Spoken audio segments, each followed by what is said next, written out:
police in the morning. Flashes over the holidays. Young Max is disillusioned and turns his back on Christmas. Little does he know, this lack of festive spirit has unleashed the wrath of Krampus, a demonic force of ancient evil intent on punishing non-believers. All hell breaks loose as beloved holiday icons take on monstrous life of their own, laying siege to the fractured family's home and forcing them to fight for each other if they have any hope to survive. I'm Corey. And I'm Paul. And we are the B-Movie Bros. Here to review B-movies to the best of our ability. Sometimes we get off topic, but randomness is a gift. This week, as we round out Christmas month, we are taking a look at the 2015 movie Krampus. You heard what the back of the Blu-ray had to say. Now, let's dive right into the shit with our technical difficulties. Top and bottom three. Let's start with the bad. Would you like to go first? Sure. For me, number 3. Who are these characters or why are they here? I feel through the movie, no character actually has any sort of development or any other traits come out other than what they are introduced with. You know, the kid, Max, is a kind of a whiny bitch. Yeah, he changes at the very, very end. You know, the dad is the dad, and Uncle, whatever his name, is the redneck uncle, and, you know, Grandma's just the creepy, you know, German-speaking grandma. Yeah, you know, typical family. Number 2. At the beginning of the movie, they actually do subtitle Omi, the grandma, as she speaks in German, so you can tell what she's talking about, what she's saying, and, you know, stay up to speed with everybody else. But halfway through the movie, they forget to subtitle her. So she's just speaking in German for half the movie without you being able to tell what she's saying. Now, they do have other characters after she's done speaking kind of translate it for you verbatim.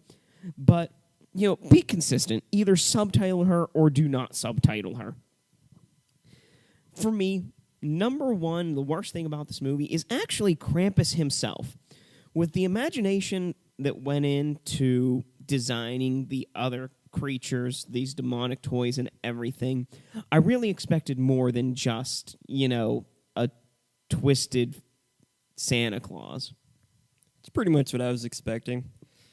You know, I guess I was expecting that, but that's the thing. I was expecting, you know, that's what I would expect to see, and I was expecting to see something unexpected here.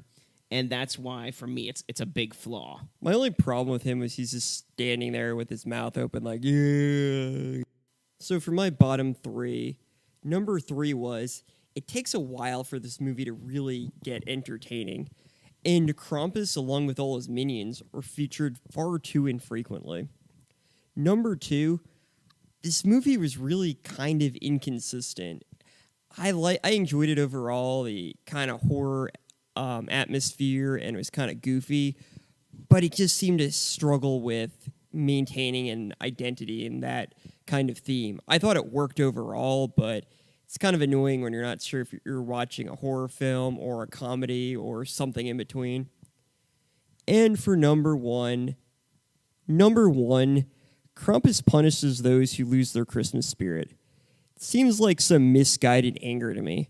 Surely there are plenty of people who deserve punishment a lot more than this family. So let's move on to the top. What was the best about this movie? To me, number 3 was Aunt Dorothy. She was the character that really shined through everybody else. You know, she was the cynical, old, grumpy-ass aunt, but she was funny, and she kept the laughs coming and some dialogue fresh. Number 2, the opening scene, which to me was very reminiscent of, you know, going out on Black Friday when Black Friday was actually Black Friday and not, you know, Thanksgiving. And you would wait in line for the doors to open at like 6 a.m. on Friday, and everybody rushed through, and there were fist fights and shit flying through the air and, you know, all that good stuff. An excuse to punch housewives in the face. And, you know, it was just, actually, that was one of the most entertaining scenes of the whole movie. Hence why it, you know, ranked number 2 for me in the top. Number 1 was actually the demonic toys that Krampus had that, you know, performed his kidnappings, killings, whatever. the super creepy Jack in the Box with its graboid-like mouth, the teddy bear. It was your typical demonic teddy bear, but it was cute and evil in its own way. The harpy creature, and, above all else, the gingerbread men, which really, when, the CGI does not look like it belongs in this movie, and the gingerbread men themselves are just too bright for how dim the rest of the movie is, but they're so funny, and they bring a smile to my face every time I see them. Then they die. Yeah, but, at least they took one character out. For me, number 3, even though the characters, especially the relatives, at first seem unbearably annoying, as the movie progresses, you learn that they actually do care about each other, and they're not really that bad. Number 2, Krampus's minions consist of demonic gingerbread men, teddy bears, living dolls, and other bizarre creatures. It was awesome. And number 1, I love the fact that most of the puppets and demons were made using puppets and other props like that, and very little CGI was actually used. I think that made it far more entertaining. What's also awesome about that is there's a haunted house in Pittsburgh called Scare House, and before Krampus came out, they actually had a Krampus-themed haunt in their haunted house. And they actually got licensed to use props that were actually used in the movie. And I actually got to go through it. And they actually had the teddy bear. They had some of the elves' masks. And they had some really cool stuff from the movie incorporated into this haunt. It gave me a preview of what the movie was. And I really thought, based on that haunt, that this movie would take place in like the 1800s, but it did not. It was modern times. Yeah, it was pretty cool though. The both the haunted house and seeing the actual effects in the movie though. So yeah, there are actual real effects, and that is a very awesome thing to see nowadays. Well, we didn't really mention it all that much, but let's have ourselves a little bit of a quote war. Quote war. As we sling some dialogue back and forth from this movie, I'm going to start us off with, I'm not sharing my room with girls that pee standing up. Where's the nog? I need to get Mary. We know you still believe in the big fat creeper. I'm old enough to know when life is coming at you with its pants down. I just got my ass kicked by a Christmas cookie. So believe me when I say I can take it. She says hot chocolate makes everything better. And that ends this episode's edition of Quote Wars. If you have a favorite quote from Krampus, you can leave it here on SoundCloud or as a comment on our website, bmoviebros.com. So I think this brings us to our final take for this movie. We're going to give it a score on our shot scale. Remember, friends, our shot scale is a reverse scale, 1 to 10, 1 being the best, 10 being the worst. How many shots do you need to get through this movie? I gave it a 4 out of 10. I give it a 3 out of 10. I have to say, Krampus gets a really bad rap. Yes, it is a bad movie, but it's very campy. The gingerbread men bring great laughs, and the monster design, aside from Krampus, is genuinely unnerving. The characters seem to be there only to be picked off one by one. Cannon fodder and all that good jazz. It's a fun, frightful holiday film, fit for the whole family. It is only rated PG-13. Of course, if you're looking for a family-friendly horror movie for the holidays, you should pick out something like Gremlins first. But, this is a good second choice. It's got, a straightforward story. It's got family. And it's got the holidays. What more could you ask for? Krampus was made by the same people who made Trick or Treat. And Trick or Treat is my favorite Halloween movie. Unfortunately, Krampus could not live up to being my favorite Christmas movie. It is fun, and I enjoyed it.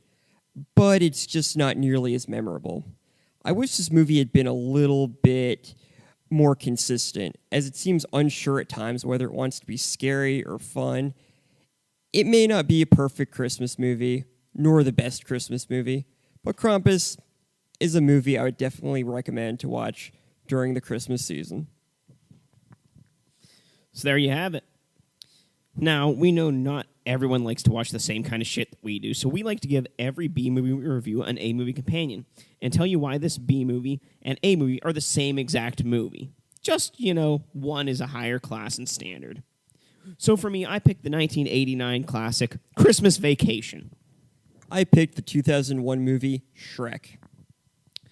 I have to say that Christmas Vacation is the same movie as Krampus because they're both Christmas movies. They both feature, a dysfunctional family during the Christmas holiday. Both include unwanted guests, which, show up surprisingly at Christmas in, Cousin Eddie and Aunt Dorothy. Both movies feature the Christmas tree being set on fire. And, of course, the most important thing, both movies have a runtime of 97 minutes. And that's why Christmas Vacation from 1989 is an A-movie version of Krampus from 2015. So I picked Shrek from 2001 because both movies have fairy tale creatures existing with normal humans. Both movies have a protagonist who doesn't have many friends. Both movies have a living gingerbread man that plays an important role in the film. And both movies have a valuable life lesson at the end. Shrek teaches us that it's not what's on the outside that counts, but the inside. And Krampus teaches us always value the Christmas spirit, or else. I wish Krampus would go and rip the insides out of Shrek so I never had to see another fucking Shrek movie again. Green bastard.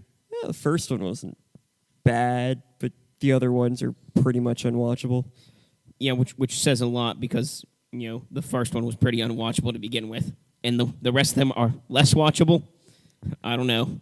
Gouge my eyes out with a rusty spoon, why don't you? I think it's time. We're getting in a little bit into something bad here, so we need to drink away this flick and Shrek. So it's time to drink away the flick. Drink away the flick. Come on and grab your drink. Let's drink away the flick.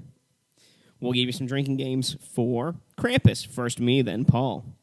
Number 1, anytime you hear bells, take a drink. Number 2, anytime the toys attack, take a drink. Number 3, anytime there's gun talk, take a drink. Number 4, anytime you hear Christmas music, take a drink. And of course, number 5, because it is Christmas month, anytime you hear ho, ho, ho, take 3 drinks. Every time the grandmother speaks German, take a drink. Every time someone is taken away and presumably killed, take a drink. Every time someone drinks hot chocolate, take a drink. And every time you see a new demonic toy, take a drink. And those are your ways to drink away this flick. We've come to the end of Christmas month, so I think we need to, rank these movies that we've seen this month from worst to best. For me, the worst movie we've seen this month, at number 4, is Santa Claus from 1959. The Mexican Christmas classic, although funny and entertaining, just wasn't as funny or entertaining as the other 3.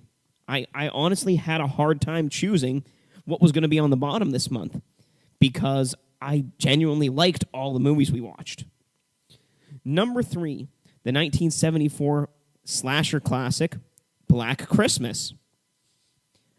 The writing was good. The characters were great. The acting was wonderful. The suspense, and everything just worked for it. Number 2, Krampus. Although it wasn't as spot on as Black Christmas as a horror movie, it gave me a lot more laughs and, was just a lighthearted take on the horror Christmas movie. And I enjoy that. It's something I could sit and watch with friends or family, and they wouldn't be offended, as they would with Black Christmas. Number 1 for me just has to be Santa's Sleigh. Professional wrestler turned son of Satan / Santa Claus. How could you go wrong? You've got Christmas puns. You've got Christmas-themed deaths. You've got just awesome on a disc. And that's Santa's Sleigh. I had, for number 4, Santa Claus. It's lame and hokey, but it's kind of fun for that reason, unintentionally. Number 3, Black Christmas. I can appreciate it for the fact that it's the first slasher film, and it is very good. It still holds up even to today. But it kind of drags on at times, and I'm not a fan of the fact that you just don't really learn anything about the killer. Number 2, Krampus. The style of it and just the overall Christmas killer with a demonic Santa was just a lot of fun. And I just love the puppets and animatronics and the fact that they really didn't use all that much CGI in it. And number 1, Santa's Sleigh. You just can't beat a Christmas movie where Santa Claus is going around killing people. So there you have it. That's our ranking for this month. If you want to join us next month, Paul's going to have to tell you about that because next month is January, Paul's birthday month, so he gets to choose our theme. Finally. So for next month, we're going to do a theme that I've wanted to do since the beginning. Next month is Kaiju Month. The fuck is a kaiju? Kaiju are giant monsters. Well, that just explains everything. We will be starting Kaiju Month with Night of the Lepus from 1972. That's interesting. We're starting Kaiju Month, a Japanese word, with an American movie about giant rabbits. Yup. I mean, it's got giant rabbits, for fuck's sake. I guess you don't want to miss this one, folks. So until next time, be brave, be alive, be back next year. You know,